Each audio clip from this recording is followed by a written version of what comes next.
So we're going to take a 15-unit deal. Can everybody see this on your screen okay? A 15-unit deal, and we're going to break it down. We're going to break it down. Presuming we bought this thing for $100,000 a unit, $1.5 million, 15-unit deal, it's $100,000 per unit. Closing costs, that's what CC stands for, okay? $100,000 for closing costs. We're going to renovate the building. We're going to put in $10,000 a unit and renovate the building. It's 150 grand. So now we're all in cost at $1,750,000. $1,750,000 all in cost. So this is how the deal financially breaks down and how you're going to make it happen and how we make people and help people make this happen. You're going to go out and get a 70% loan on the property. That's going to be about $1,250,000. Getting this loan is easier than getting a single family house loan for $300,000. People say, how is that possible?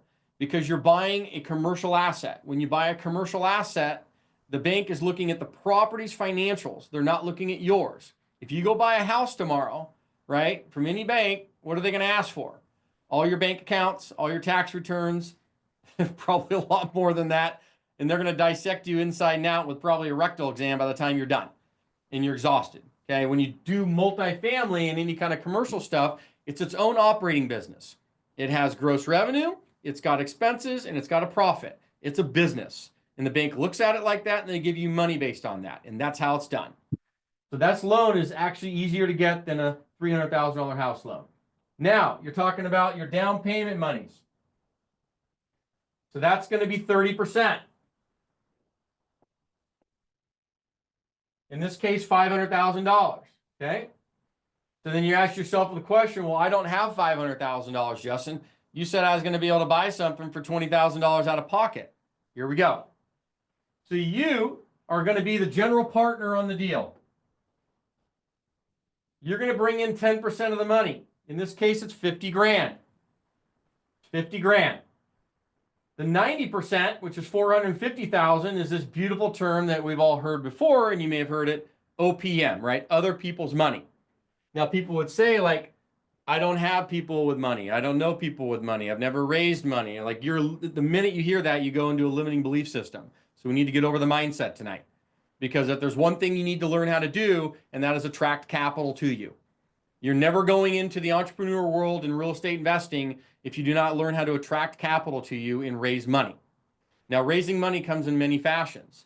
OPM means many different things. Private lenders, okay? Could be a community of people that you get involved with, which are doing capital and partnering. It could be friends and family and people you know, some people you don't know, bringing you money. It could be seller financing. Maybe the seller wants to finance the deal or a portion thereof. All the above makes up that beautiful term OPM. So don't get stuck on that. Trust me, raising and putting this $450,000 together is really relatively easy to do if you have a deal that makes financial sense. And we're going to get into that, okay? So that's how the money game is going to get played. So you're out of pocket $50K so far, but it gets better for you. So stay with me here. So here's where it gets fun. So the money you make. So now you got this $1.5 million deal. You've renovated it. You've done all these things now, right?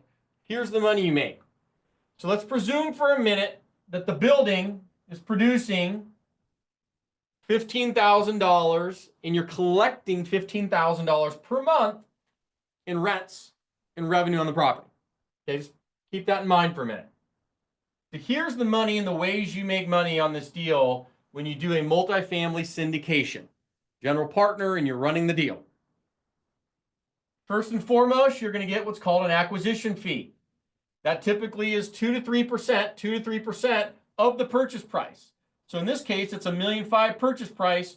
2% of that, $30,000.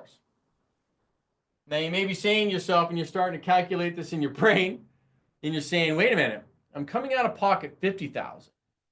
And at the close of escrow, when I close escrow on it, I get a check for $30,000 back, like a rebate? Yeah, kind of.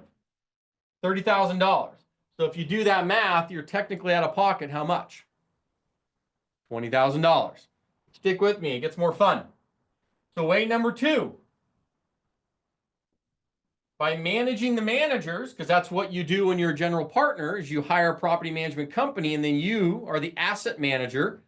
Asset manager fee is typically 2% of the revenue. So based on this revenue of $15,000 a month, plus, right, everything else, that's about $3,600 a year. $3,600 a year that I'm making just as an asset management fee for managing the managers and doing some stuff with that. That's number two. Now, number three, cash flow from operations that happens monthly. On average, for this type of a building, based on that, you're going to be producing about $1,500 to $2,500 a month in free cash flow into your pocket.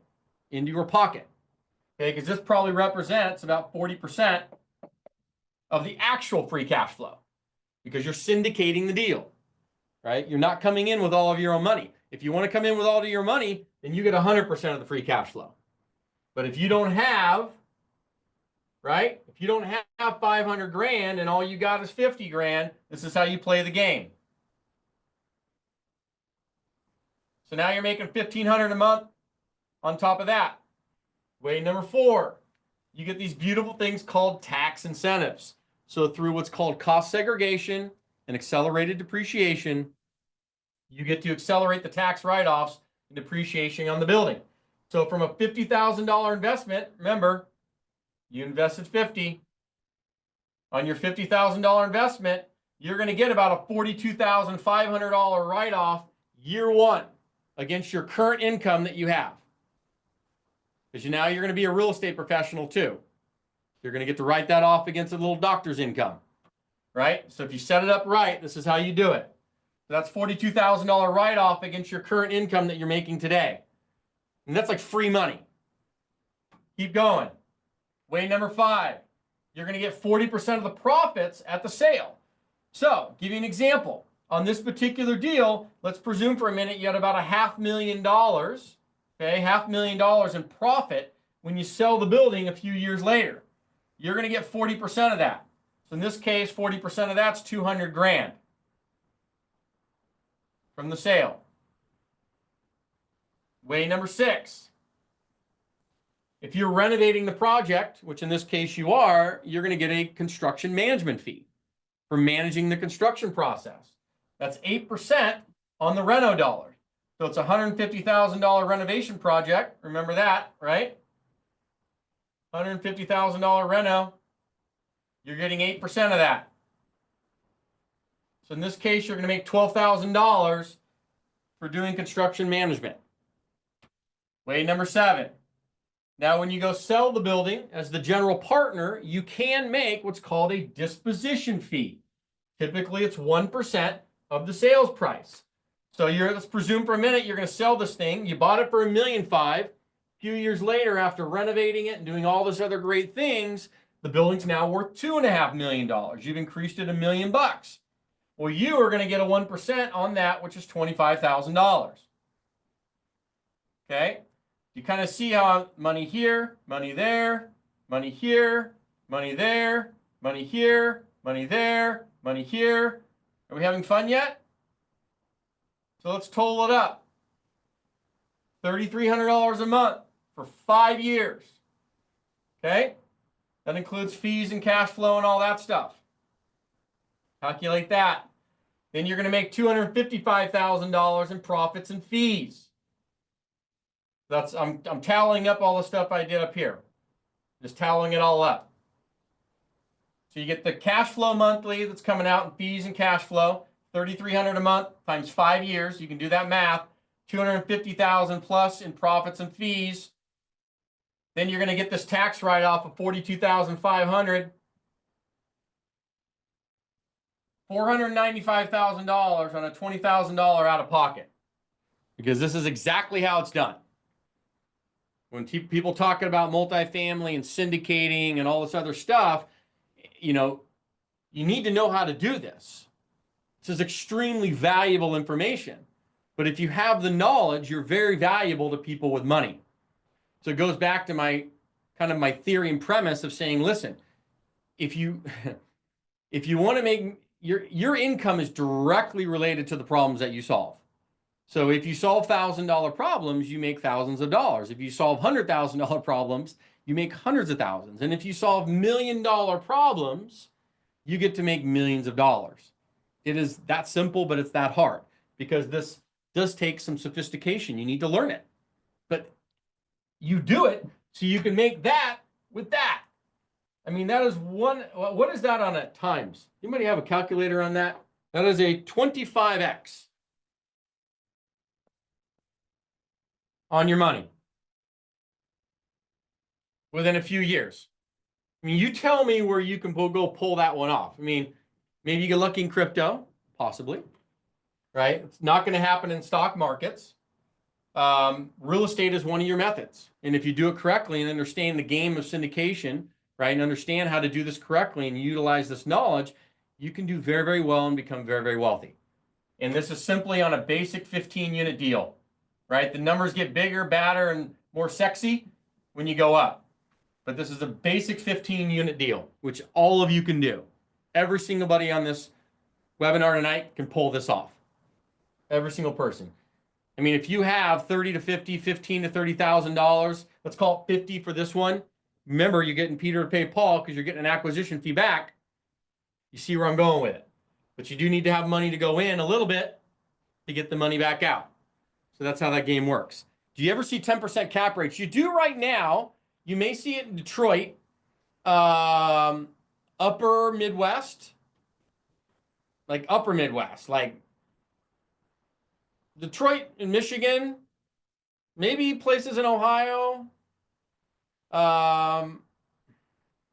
maybe Minnesota, but that's about, I mean, it's going to be upper Midwest where you're going to see that kind of cap rate. Most cap rates right now, anywhere outside of the coastal zones of the U.S. are going to be somewhere between 6 to 8%. 6 to 8%. Coastal zones are going to be somewhere in the 4 to 5.5-ish. So keep that in mind. What if you didn't have the initial 50K?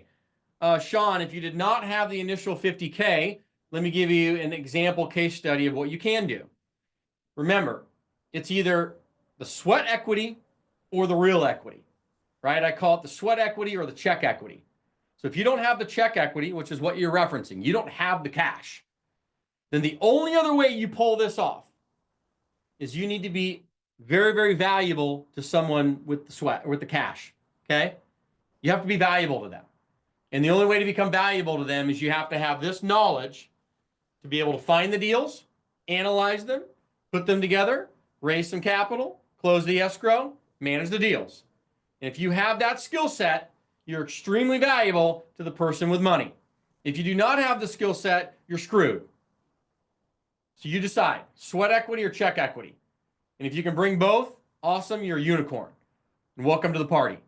Because if you can pull that off, I didn't have it. I mean, when I got started, we literally bought a $100,000 condo in 2010. I was getting my ass handed to me in the financial crisis, okay? I didn't have, literally, $100,000 condo. I didn't have the 25 grand to put down. I couldn't even sign on a loan. So I went to a buddy of mine who was not affected in the financial crisis as much as I was. And I said, listen, dude, I can find the deals. I can analyze them for us. I can put them together, money structure. I can manage them. I can do all of it. I can literally run the company and the properties and do everything, right? I just need some help with the down payment and signing on the loans. Let's rock and roll 50-50. And that's how our company got started. We bought a $100,000 condo in 2010 in the midst of the financial crisis. And today we have over 685 units and $180 million. So you can do it, but you need to have knowledge and sweat because you're not doing it. You can't just show up to the party with no value. So the only way you're bringing value to someone with money is you need to be able to execute like a ninja. And if you can't do that, then get out of the way because then you're just in a hope and pray zone. So you need information, you need the ability to execute, or you need the money. You need the money. Does that make sense? I know that was very, very direct, but that's the honest truth. You got to bring sweat or the money. You decide which one, right? And they all are hard, right? Because you need to know how to do this. If this were easy, then everybody would pull it off. But the reason you put this in to learn it and execute, like I just showed you, is so that you can become very valuable, right? Skill set and then you go make a lot of money. But if you don't want to learn this, then you can't make a lot of money. It just doesn't work, right? You have to have something to bring to the table, something of value. Yeah, Trey, cap rates, and we'll get into that in just a minute. So great. So we went through this whole deal. So now you guys understand how to break down a 15 unit and the money you would make. That's kind of diving into the weeds without getting too granular. So are we okay to move on? Because that was kind of like I wanted to jump straight into the weeds on it and literally show you how it could be done. Literally show you. And then now I'll jump into couple questions that you guys had here. And Trey had asked, how do you calculate the cap rate? I'll show you. It's a formula. Here's your cap rate. The cap rate equals NOI over the price of the property. That's how you calculate cap rate. So let's put this around and say, in this case, right, they wanted $1.5 million for the deal that we just did. There we go. There you go. There you go. And the NOI was, I don't know, let's say, let's do $150,000 a year. I think that's going to be a 10% cap rate, if I'm not mistaken. Yes, it will. So let's make it like an 8% cap rate. So let's say it was like 120,000. I'm doing that math correct. 120 divided by 1.5. 8%. God, I'm good. Sorry. You're getting excited. So that's an 8% cap rate. Romaine, you had asked, I'm considering obtaining my property manager's license for this purpose. What percent of the revenue would be paid to me as a property manager? Depends on the size of the deal. So on the smaller deals, probably you're going to net somewhere in the 5 to 8% range as a fee. When you get into the bigger properties north of 100 units, you're probably at a 3% fee. And then Ting, you'd asked, what cap rate increase do you aim for when you do a syndication deal? Ooh, this is a good one. Great question. So you want to know the secret sauce to making just gobs of money in multifamily? Here's how you do it. You want to take the cap rate and you want to increase it to where your delta from where you sell it and where you buy it, right? I should say where you take it to and where you sell it at least 2 percentage points difference. Let me explain. So if you buy a property, let me give you an example. See if I can erase this thing. Here we go. So if you buy a property and then you increase the cap rate, so let's say you buy the property at a 5%, okay? You can see that you buy it at a 5, and through increasing the rents, decreasing expenses, improving the property through renovations, improving the rents, all of that, okay, all of that, you take it up to, let's call it a 8.5 cap, which you can do.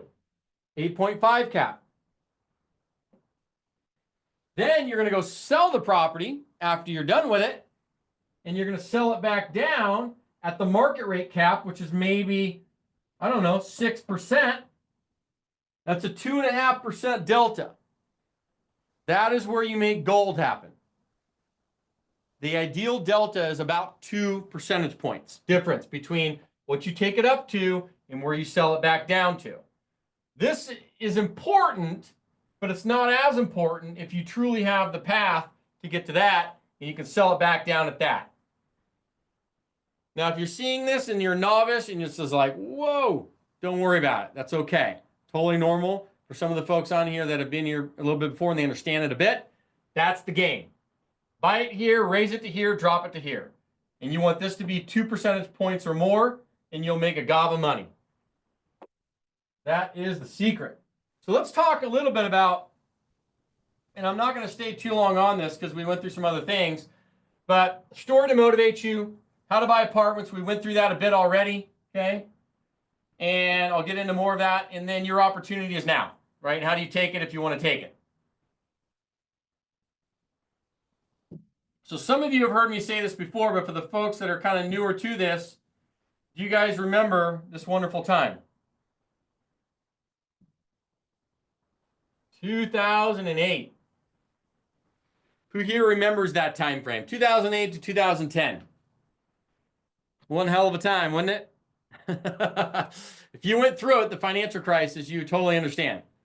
And you probably, I mean, did anybody lose a house? Family, relationships, jobs, money, other things? To kind of give you my little story of motivation for you, and we'll get rid of that kind of pre-2008. But I'd kind of gone out in the world already in title insurance and kind of made it on my own. And then I wanted to kind of come in and now align myself and work with family. My dad was a bit of a developer guy, built things and sold things and did construction and all kinds of other things. So I learned a lot from my dad and my grandmother, kind of growing up in real estate. Not everybody has that learning. Some people start completely novice. Some people start learning from it. So I'd had that in a little bit in my background. So I did work for family between 2007, 2008, right in the midst of the financial crisis when everything collapsed. And it was devastating. It was devastating. You know, watching really what my dad had built for 40 years and gone through 3 different market cycles and survived through it and built kind of a little mini empire for himself, and to watch that completely, utterly collapse right in front of you, I mean, it'll leave a mark. You know, I was able to become an asset manager during that time too, right around 2008 to 2010, working for the banks. So I actually went from, you know, this construction renovation developer world that collapsed. Well, the only place you could get jobs and find opportunities was on the negative side of real estate, which was working for the banks who were taking back all these properties. So I became an asset manager doing the asset management, managing hundreds of houses, literally 300 homes at a time all over the country, hiring all the realtors, making sure we did cash for keys, evictions, moving people through, cleaning things up, getting them back on the market, selling them. I mean, it was a complete S show. But I remember that vividly. And then this, right? So these are stories. I mean, there were stories written about kind of this a little bit with our family, and that's my dad. That's little Justin back in the day. But, you know, it's pretty wild times. And I say this simply because, I mean, I believe wholeheartedly, like in moments of suffering, greatness is born. Right? In moments of suffering, greatness is born. Like even in like these LA fires and all the stuff you see and the devastation and the just horrible stuff, there's great acts of kindness and great acts of things coming out of it that will come out of it. And those are moments of greatness. And they happen unfortunately, moments of suffering. But fast forward, that's when we bought this condo I was telling you about, $100,000 in 2010. And then years later, we'd gotten around 20 units, about $3.5 million in assets, some duplexes, triplexes, stuff like that. And it was great. Like we thought we had made it. But then what we didn't understand, and what I didn't understand at this time, is how the money game works and how OPM works, other people's money. And it's not about other people's money. I think about it as collaboration of money, meaning I can take a bit of mine and I can control the deal. So it's not like you lose control when you only have a little in. I can have full control, right, and run it. And then in collaboration with other people who want to invest with me, we can go buy a lot more deals and scale the money. Why would we not do that? Because I'm not losing control. All I'm doing is scaling my money. I'm leveraging my money across a lot of opportunities versus one, versus sticking all my money into one property, right? Now I can scale it.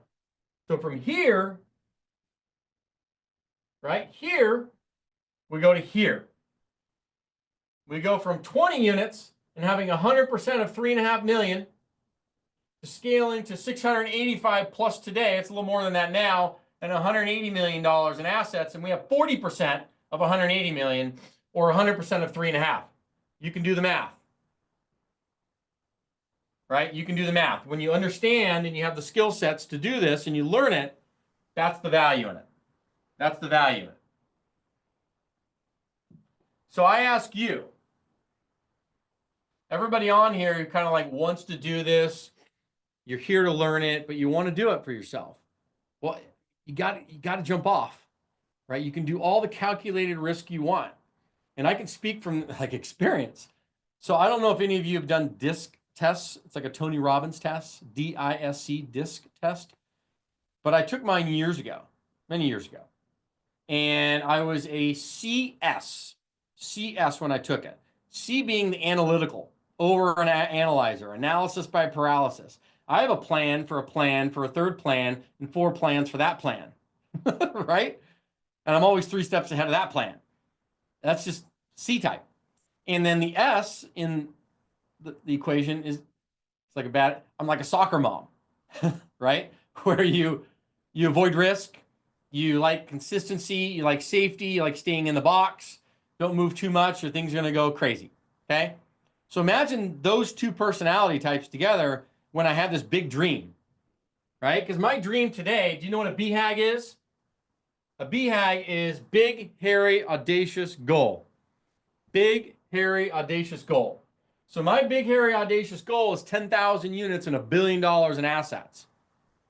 And you don't do that alone, okay? This is why we formed our community, right? It wasn't to just go have mentorships and courses, but it's to have well-trained investors that we can help, right? Now you have success. We're seeing them get into their first deals, 10, 30 units, then another one, then another one. Then by nature, you want to go a little bit bigger. So now you need co-partnerships. So then we all grow together. And then that allows this to happen, allows everybody to get to where they want to go. Everybody's in a win-win. But in order for that to happen, you got to come in and learn it.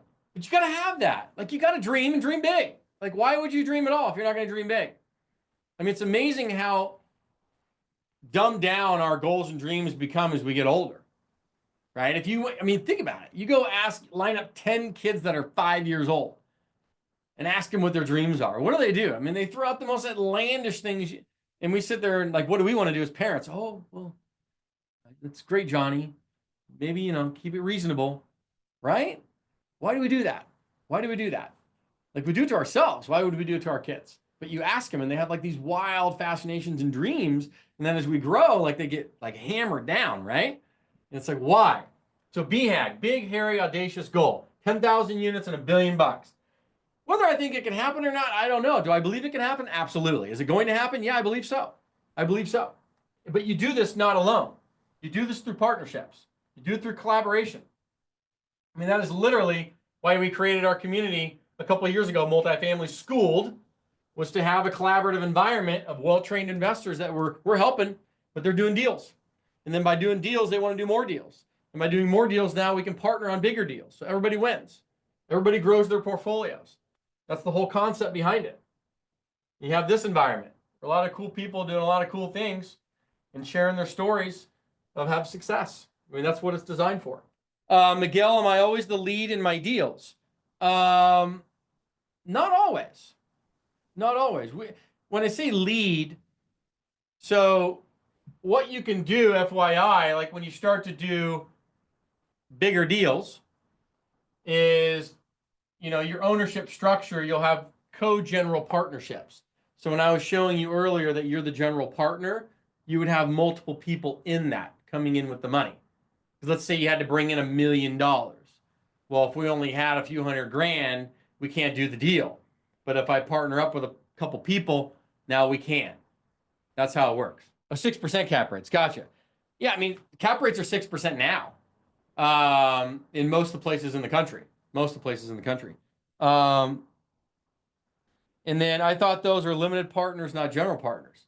No, your limited partners are all your investors, right? Could be friends, could be family, could be seller financing, could be private lenders. That's your limited partners on the deal. Brian, yeah, we don't partner unless you've done deals before.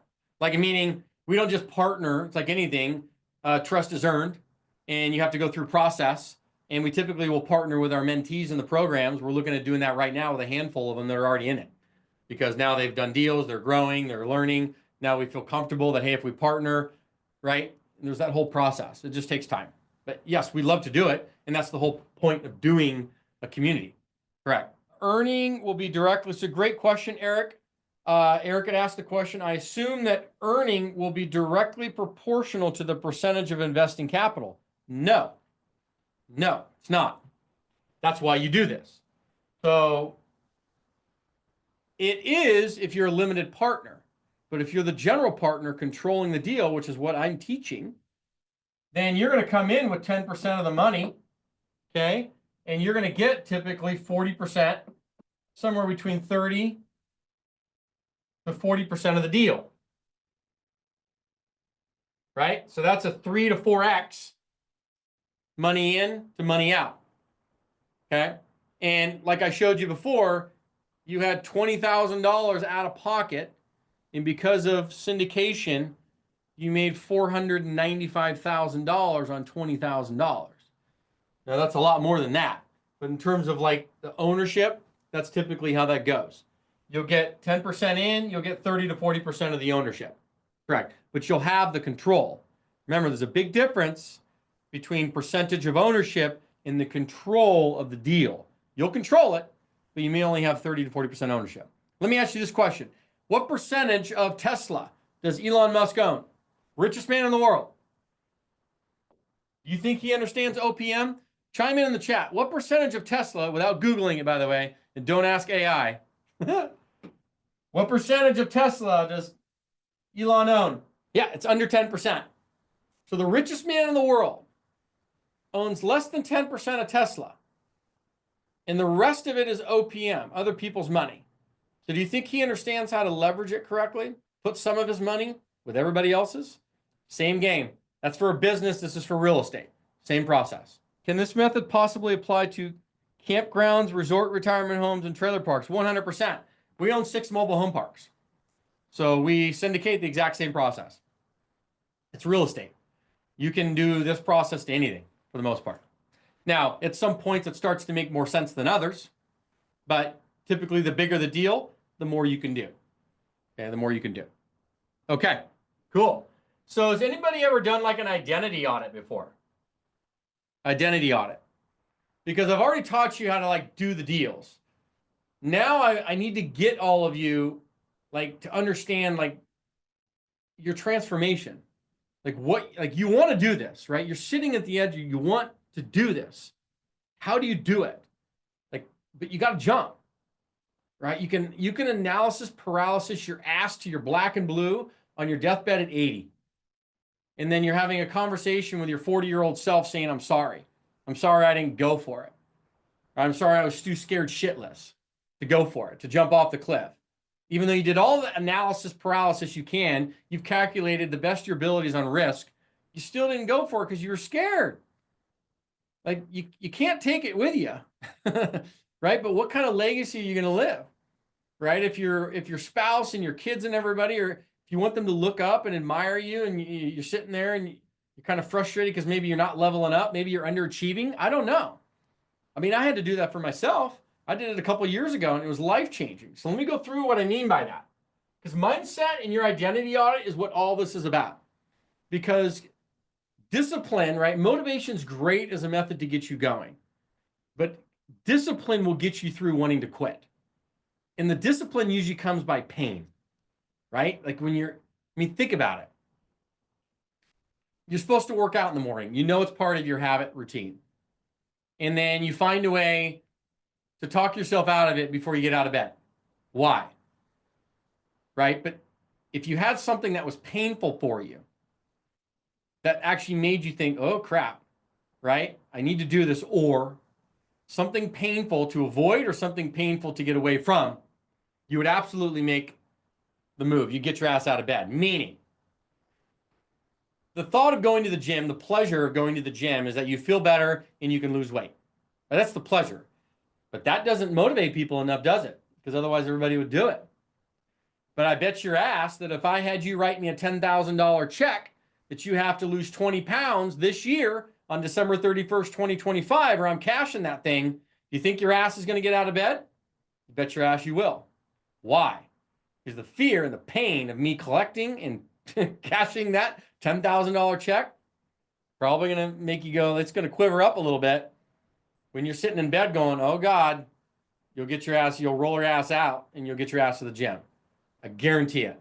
So you need to create that inside of you if you want to pull this off, right? You need to be a go-getter and you need to want it. I mean, there's a great story about, I think it was Eric Thomas, a great motivational speaker guy. and he had somebody coming to him saying that he wanted to be a motivational speaker. And he says, really, you want to do it? You want to do it? Great. Meet me at the beach at 5 a.m. Maybe you've seen this video. So he meets him at the beach at 5 a.m. He says, okay, great. Come with me. And he walks him out in the water. And then the guy looks at him like, what are you doing to me? Why are you walking? You're in the weeds. 40 degrees outside and the water is freezing ass. Why are you walking me out in the water? He says, come with me. Walks him out to, this high. Talks to him, says, okay, keep coming with me. Gets him all the way out to about this high, right at the shoulder level, chest level. And he's like complaining and complaining and complaining. He's like, you want to be successful? Yeah, I want to be successful. You want to be successful? Yeah, I want to be successful. He grabs his head, throws it in the water, holds him down, holds him down. The guy's screaming and moving, Can't breathe, he can't breathe, he can't breathe. He wants air, he wants air, he wants air, he wants air, right? And right at the point of collapse, he pulls him out of the water. And he says, you want to be successful? He's like, yeah. And he says, you know what? You'll never be successful until you want to be successful as bad as you just wanted to breathe. Then you'll be successful. You have to create that. Because if you don't, you'll quit. When you hit resistance, you'll quit. When this gets a little tough, you'll quit. You have to have that pain, a little bit of pain. It's going to drive you and motivate you. That discipline's everything. Everything. That'll get you through the bullshit. It'll get you through the times you want to quit. And so I did this a little while ago, and you should be doing this, and we're going to do a little bit tonight, and maybe you do it. Take it home. Think about it. The 7 mountains that move a nation and inspire people. The 7 mountains that move a nation and inspire people. Sports and culture, family, media, government, business, education, and religion. And Sean, a new construction deal, how do you analyze it without data or any history, or are there any warnings? So we have a separate pro forma for new construction, new development, deal analyzer stuff that we can send to you, because we do ground up construction as well. And you do have data. You just have to go find it, right? You need to know construction costs. You need to know, in this case, apartments, so rents. You need to know rents, like what rents can be on new construction. And you can pull that data up through comps. And then you need to know some construction costs. And if you know those two things, you can work your way back to what's called a land residual value. A land residual value. So let me kind of run through how this exercise works in a case study and how I did it for myself. So first and foremost, I had to have a successful business, because that produces money. And money to me is just choices. It gives me choices to make decisions on what do I do with it. Do I help people, or do I go blow at nightclubs in Vegas? Right? You have choices. I like good choices, which is helping people, giving back, leaving a legacy, giving back to church, friends, family, taking trips, experiences, all that stuff. That's great choices, right? You'll remember that stuff. You'll fulfill yourself with that. Putting it on a table and sniffing it up and going into Las Vegas in a nightclub, probably not a good choice. Just saying. It's going to get you so far. You get the point. Business allows you choices. Then you can go to the media game, right? Media allows you to raise profile and give awareness to people, which then now you can educate, you can help, right? And why do we do this? Why the education? Why the education? I'm trying to get to 10,000 units and $1 billion in real estate. I'm not going to do it alone. I'm going to do it by helping other people, maybe even you, get to where you want to go. And by doing that, you want to grow and scale further. So then partnerships happen. It allows our portfolio to grow, allows yours to grow. Everybody wins. That's why we educate.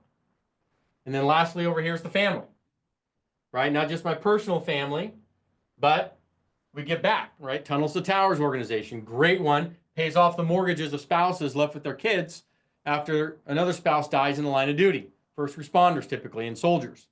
Then you have the SEAL Future Foundation we give back to heavily, helps transition team guys, SEAL guys into civilian life. And then of course, disadvantaged kids. Because I've always believed there's two things that any kid, we have different starting points in life. All of us do. We have different starting points. You cannot control that, but you can control what you do with it. Right? You can control whether you become a victim and you fall into that. Oh, my this. Oh, my that. Right? You can control that, but you cannot control where you start. It is what it is. Okay? You have to accept it and go. But kids, if they have education, some form of good education, and a role model to help them believe and see things beyond their bad environment, they can thrive, right? That 0 to hero journey can happen. So we help with that because, yeah, I mean, people grow up in different environments, really bad starting points. And if they just had some education and if they just had a little bit of role model to look at and say like, okay, like I see that there's more than being in this bad environment, then they can see it. They can visualize it and then they can go. So it's key. So my question here, so this is Miguel, by the way. Thanks, Miguel. So many questions here. How many deals do you vet on going to do? You have parameters you stick with. So we typically are like a 20 to 1, meaning we'll analyze 20 deals before one makes sense on average. And there's different parameters we look at. I'll get into that in just a second. So that's that, your identity audit test, okay? And I'm going to move right through kind of the apartment side. So we touched on this earlier, right? I call it my Fast 5 method, right? Finding, analyzing, and financing, closing, and managing deals. Like this is the 5 steps to buying any apartment complex. This is kind of like what we really focus on in the community in helping people through and holding their hands. Whether it's 2 units or 100 units, it doesn't matter. Same process, okay? And we talked about why multifamily, but you saw that in the very beginning. You're paid multiple ways, 5 to 8 times. Economies of scale, it's easier to finance, generational wealth. Now you'd asked, what makes up a good deal? This is what makes up a good deal. And you learn all this stuff, so once again, I'm not going to spend a ton of time on it, but you can Google what this stuff is. IRR, 14 to 20+% return, IRR. That's an annual rate of return on your money. Cash on cash, 6 to 10+% cash on your money. Equity multiple, 1.8x or more equity multiple. I won't dive in too much of them, but you can Google them, YouTube them. IRR, cash on cash, equity multiple, what they are, it'll explain it to you, okay? Obviously, we explain it in grave detail for folks in the community. So that's that. So that answers your question on what we're looking for when we look at 20 deals, are those 3 metrics. And if they meet the metrics, we look into them closer. If they don't meet the metrics, we move on. Okay. Talked about raising money. Okay. And I'll finish kind of with this, and then I'll answer some more questions. So this is a cool case study. So you know, like the one I showed you earlier, this is an actual unit I did in 2019. 31 unit deal we bought. $18,000 physically out of pocket from me, out of pocket, and I'll show you how this breaks down. So we bought the deal for $1,525,000. We renovated it. We put $400,000 in renovation dollars into it. Closing costs, total in $2.15 million. We went out and got a loan, 70% for about $1.5 million. When I say we, including my money and OPM, other people's money, brought in $645,000. I was responsible for about $64,000 of that. 90% came from friends and family. Took about, that one's 7 people. 7 people, friends and family. Brought in $581,000.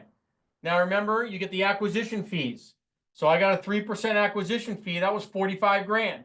Out of pocket 64, 45 literally came back at the close of escrow. It's Peter to pay Paul.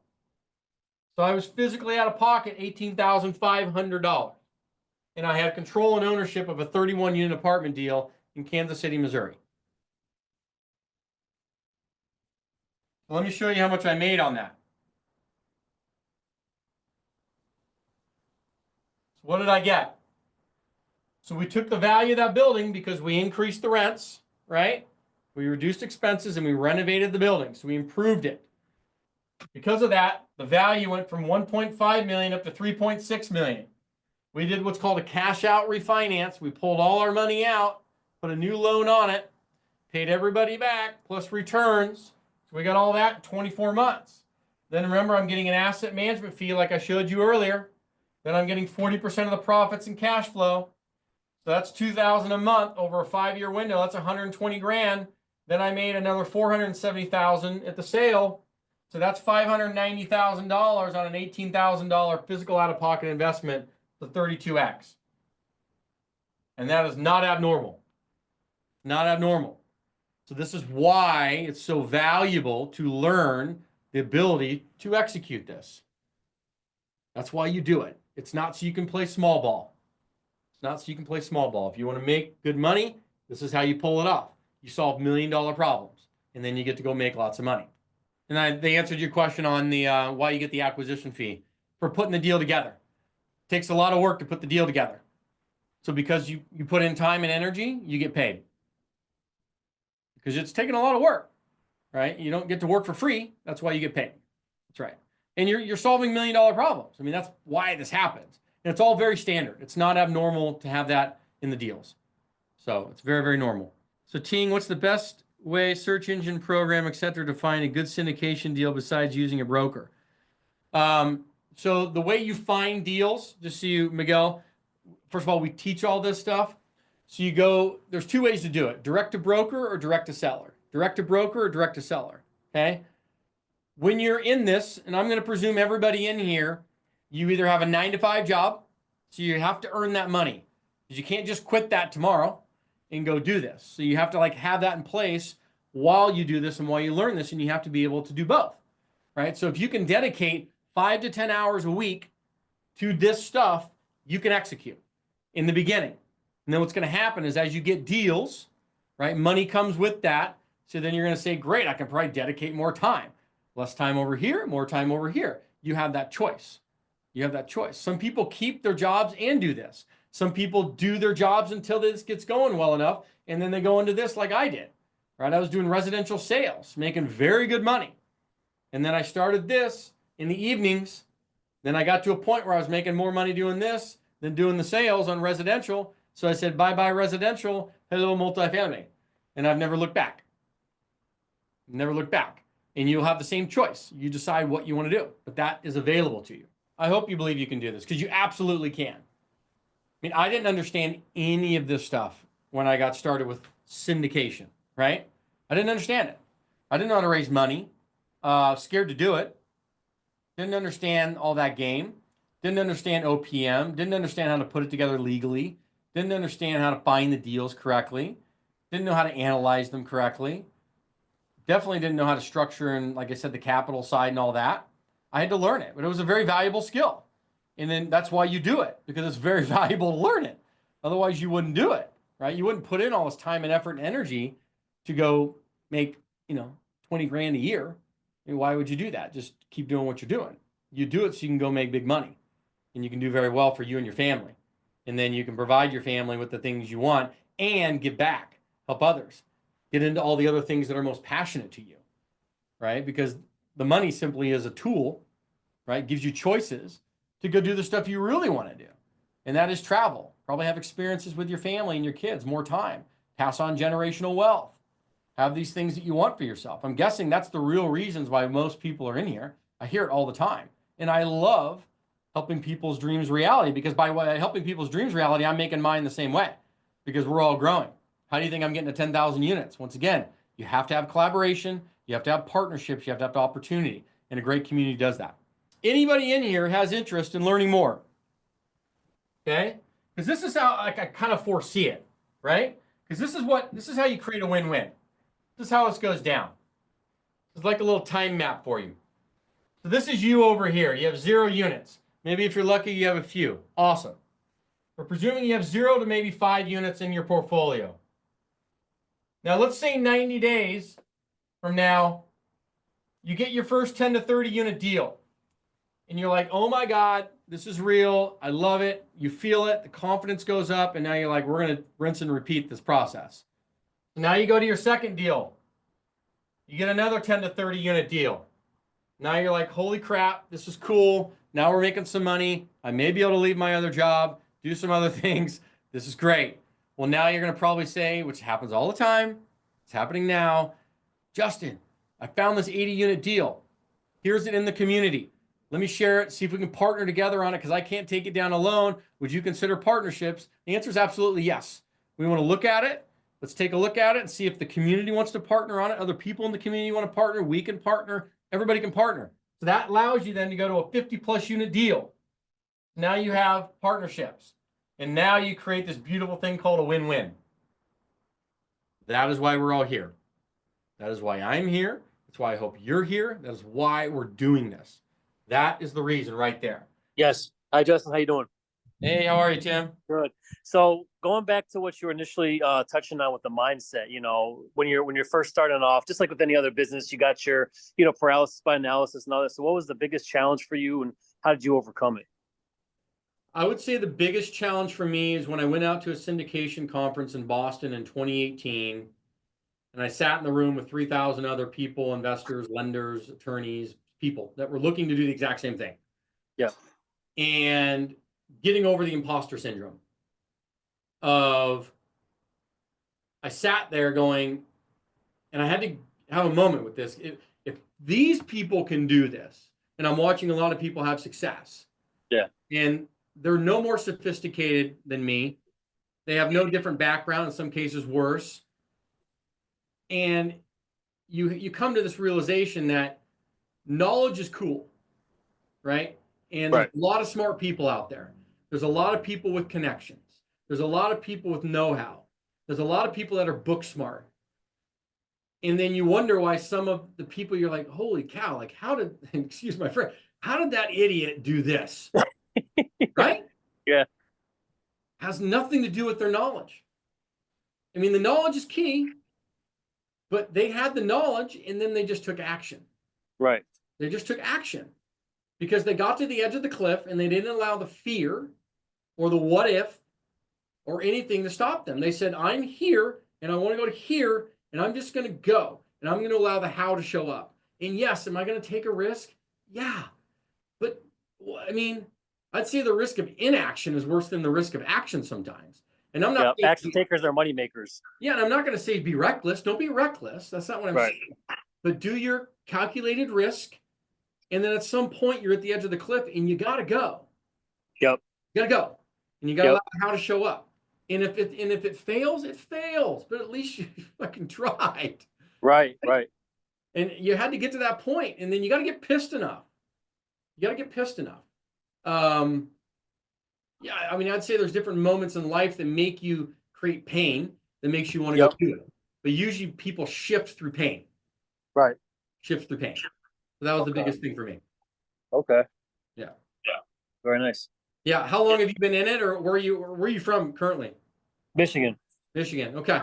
So decent market up there. I mean, yeah. I would say if you're going to investing in Michigan, you want to stay probably outside. I got to say that I take that back. I mean, we've had people get some great deals in Detroit. Yeah. Like I can't say no. You just want to be wary of the landlord-tenant laws. That's all. Okay. But Detroit's got great opportunities and outskirts of it too. You just want to be cognizant of the tenant laws in the district that you're in. That's all. Could you just touch on that a little bit? The tenant laws? Well, yeah. If someone doesn't pay rent, you want to be able to get them out. Right.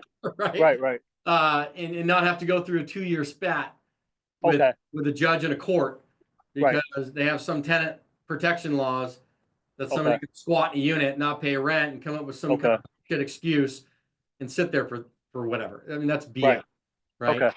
Yep. California is just as bad. You have to be tactful. New York and New Jersey, just as bad. So I will be fair in saying this. We tend to invest in either purple states or red states, right? Purple meaning it can swing state, or red, because for whatever reason, the landlord tenant and the business environment laws tend to be fair, right? And they're not really flip-flop one way or the other. They're just fair. And that's all you ask for. Yeah. Okay. Romaine, I just told you. So anywhere it's a red state or a purple swing state, that's where your landlord tenant laws are good. Yeah. Great question.